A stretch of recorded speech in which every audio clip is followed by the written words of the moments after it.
ఏపీలో 5 ఏళ్లు పూర్తి చేసుకున్న వైసీపీ సర్కారు గత 2019 ఎన్నికలకు ముందు ఇచ్చిన హామీలను 99% అమలు చేశామని సీఎం జగన్ సహా మంత్రులు, పార్టీ అభ్యర్థులు ప్రచారం చేస్తున్నారు. మరోవైపు ప్రతిపక్షాలు మాత్రం కేవలం 2% మాత్రమే అమలు చేశారని, మిగిలిన 98% హామీలను బుట్టదాఖలు చేశారని ఆరోపిస్తున్నారు. ఈ నేపథ్యంలో నాయకులు ఇటీవల కాలంలో వీటిపై వివరణ ఇస్తున్నారు. వైసీపీ మంత్రి అంబటి రాంబాబు వివరణ ఇచ్చారు.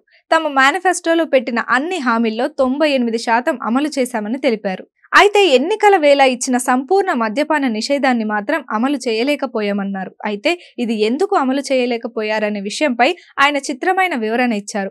మద్యాన్ని రాష్ట్రంలో నియంత్రిస్తే పొరుగు రాష్ట్రాల నుంచి అక్రమ రీతుల్లో మద్యం రాష్ట్రంలోకి వస్తుందని, అదే సమయంలో నాటుసారా పెరిగిపోయే ప్రమాదం ఉందని, దీనిని అరికట్టడం చాలా కష్టమని, అందుకే మద్య నిషేధాన్ని సంపూర్ణంగా అమలు చేయలేకపోయిన మాట వాస్తవమేనని చెప్పారు.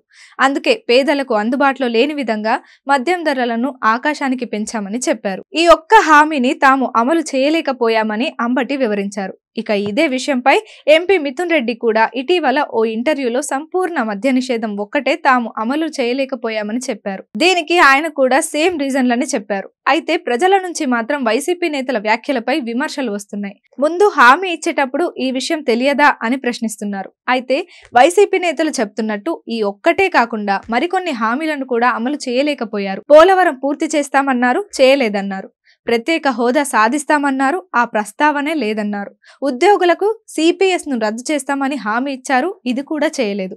వెనుకబడిన జిల్లాలకు నిధులు తెస్తామన్నారు, ఇది సాధించలేదు.